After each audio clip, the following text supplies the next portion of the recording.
चुनाव आयोग जो है वो आरएसएस और बीजेपी की गुलाम है, जबकि चुनाव आयोग एक स्वतंत्र संस्था है। अभी 144 धारा लगा दी गई, जबकि लगाई किसने? मोदी ने लगवाई। तो क्या चुनाव आयोग अपनी सुरक्षा करना नहीं जानता था जो मोदी सरकार का सहारा लिया? अगर बैलेट पेपर से चुनाव होगा तो ही हमारा भारत और लोकतंत्र और भारत का संविधान बचेगा, अन्यथा 2024 के बाद हमारी स्थिति गले में हंडी, कमर पे झाड़ू और कूल्हे पे घंटा बंधने वाला है। जहां से हमारे पूर्वज शुरू हुए थे, आगे बढ़े थे, उन्हीं वापिस झोपड़ियों में जाने वाले हैं, उन्हीं नालियों में वापस जाने वाले हैं। मैम, सबसे पहले अपना एक बार परिचय करा दीजिए। मेरा नाम मीना आमखरे है और मैं भोपाल मध्य प्रदेश में रहती हूँ और वर्तमान में मुझे बहुजन मुक्ति पार्टी महिला विंग की राष्ट्रीय लेवल की जिम्मेदारी मिली हुई है। कल आप लोग एक बड़ा प्रोटेस्ट कर रहे हैं चुनाव आयोग के खिलाफ, जी। क्या तैयारी है आपकी? देखिए, हमने पूरे देश के लोगों से, जो कार्यकर्ता हैं, उन लोगों से आह्वान किया है। हमारे 90 संगठन है, वामसेफ के नेतृत्व में, जो माननीय वामन मेश्राम जी के नेतृत्व में जो 90 संगठन काम कर रहे हैं। बेरोजगार मोर्चा है, भारतीय बेरोजगार मोर्चा है, युवा मोर्चा है, किन्नर संघ है, राष्ट्रीय मूल निवासी महिला संघ है, पेंशनर संघ है, प्रोफेसर संघ है, डॉक्टर संघ है, वकील संघ है। इस तरह के हमारे पास बहुत सारे 90 संगठन है लगभग, और सभी संगठनों के लोग। और पार्टी भी आपकी है, बहुजन मुक्ति पार्टी, वो भी कल सम्मिलित है। हाँ, कल सम्मिलित, मतलब कंप्लीट विंग। बहुजन मुक्ति पार्टी का पूर्ण समर्थन है इसमें। जो कल का जो ईवीएम के विरोध में जो आंदोलन महामोर्चा है, उसमें बहुजन मुक्ति पार्टी का पूर्ण समर्थन है। तो क्या ये माना जाए कि कल चुनाव आयोग को आप लोग हिला देंगे? कोशिश तो यही है सर कि चुनाव आयोग को हिलाया जाए। महामोर्चा लेकर के आ रहे हैं। कई वर्षों से वामन मेश्राम जी ईवीएम के खिलाफ लड़ रहे हैं। 2011 से लगभग सुप्रीम कोर्ट में भी आप मुकदमे में हैं। हाँ। पार्टी हैं आप चुनाव आयोग के खिलाफ। उस केस को जीत भी गए। लेकिन क्या कारण है कि अब तक चुनाव आयोग हिल नहीं रही है और वो अपनी इस पर अड़ी हुई है? देखिए, चुनाव आयोग जो है वो आरएसएस और बीजेपी की गुलाम है, जबकि चुनाव आयोग एक स्वतंत्र संस्था है। अभी 144 धारा लगा दी गई, जबकि लगाई किसने? मोदी ने लगवाई। तो क्या चुनाव आयोग अपनी सुरक्षा करना नहीं जानता था जो मोदी सरकार का सहारा लिया? क्योंकि मोदी सरकार ने चुनाव आयोग पर इतना दबाव बना करके रखा है कि ना तो इतने लाखों प्रूफ मिलने के बाद भी वो ईवीएम को हटाने का काम नहीं कर रही। तो आपको ये सूचना मिली क्या कि 144 लग गया? हाँ, 144 धारा लग गई है। वहाँ पर पुलिस प्रशासन बिठा दिया गया है और 42 गाड़ियां मोदी सरकार ने रद्द कर दी। जो हमारे लोग ट्रेनों में फंसे हुए हैं अभी भी, 42 ट्रेन रद्द कर दी गई है। 42 गाड़ियां पूरे भारत से जो आ रही हैं। नहीं, आप कैमरे पर बोल रही है, पक्की खबर है? हाँ, कैमरे पर बोल रही हूँ। 42 ट्रेनें रद्द कर दी गई है। मतलब सरकार डरी हुई है। हमारे लोग जिन गाड़ियों में आ रहे हैं, 12-12, 14-14 घंटे लेट गाड़ियां आ रही हैं और घुमा घुमा के गाड़ियां ला रहे हैं। जहां रूट नहीं है वहां से गाड़ियां लेकर के आ रहे हैं। मैं खुद 18 घंटे लेट आई। तो ये माना जाए कि इतना कुछ करने के बाद भी दिल्ली में कल एक बड़ा जमावड़ा खड़ा हो सकता है? हाँ जी सर, बिल्कुल होगा। जो लोकल लोग हैं, जिनको रोक नहीं पाएगी सरकार, जो ट्रेन से नहीं आएंगे, वो तो आ रहे हैं। उत्तर प्रदेश से आपके संगठन के लोग आएंगे। हाँ।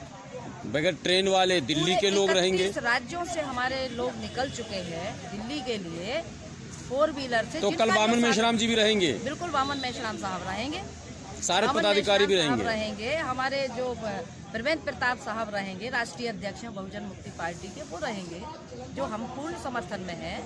और भारत मुक्ति मोर्चा, सभी संगठनों के लोग वहाँ पर मौजूद होंगे। कल मान लीजिए आपको प्रदर्शन करने नहीं दिया जाए, डिटेन कर लिया जाए, हर जगह पुलिस लगा दी जाए, हाँ। सीमा सील कर दी जाए, कुछ भी हो सकता है। हाँ। तो आप फिर क्या करेंगे? हम अपनी गिरफ्तारी देंगे, जेल में जाने को तैयार है। अगर हमें लोकतंत्र बचाना है, बाबा साहब का संविधान बचाना है और भारत देश को बचाना है, तो हम अपनी जान की बाजी भी लगा देंगे। हम तो अपना कफन अपने बैग में रख कर नहीं सकते। अच्छा, हम लोग क्रांतिकारी लोग हैं। बाबा साहब का जो संविधान है, जो भारत का जो लोकतंत्र है, अंतिम सांसें गिन रहा है।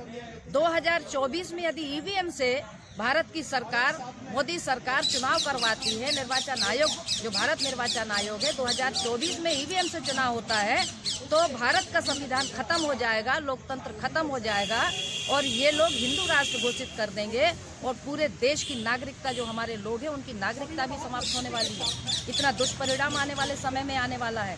कांग्रेस इसके समर्थन में नहीं है, कुछ लोग अभी पूछ रहे थे तो नहीं, ये सवाल तो मैं भी अभी पूछने वाला था कि सब कुछ होने के बाद कांग्रेस पार्टी क्यों चुप है जबकि चुनाव वही हार रही है।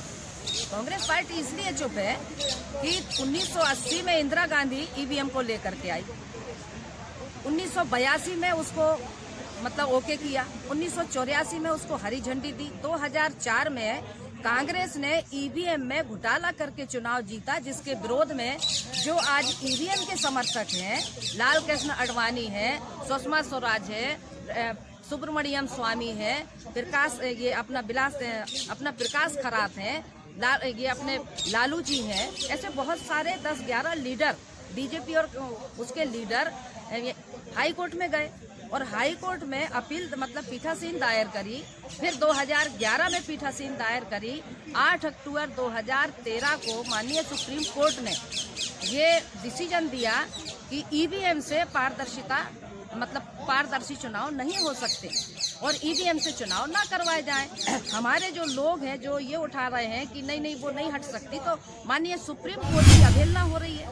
तो वो तो वैकल्पिक वीवीपैट की व्यवस्था फिर कर दी गई। वीवीपैट की करी, 100% वीवीपैट की मशीनें नहीं मतलब पर्चियां नहीं गिनी जा रही, इसका मतलब है चुनाव आयोग इसमें शामिल है। लेकिन अब जो डेमो हो रहा है उसमें वीवीपैट पर ही सवाल उठ रहा है कि उसी में जो अपलोड होता प्रोग्राम वहीं सब कुछ सेट होता है। तो वो तो पहले से ही सेटिंग होती है। सर एक बात मुझे बताइए, आपके हाथ में ये मोबाइल है, जब आपके हाथ में 24 घंटे मोबाइल होता है, जब आपके मोबाइल से नोट गायब हो सकता है आपको बिना जानकारी हुए, तो क्या वोट गायब नहीं हो सकता?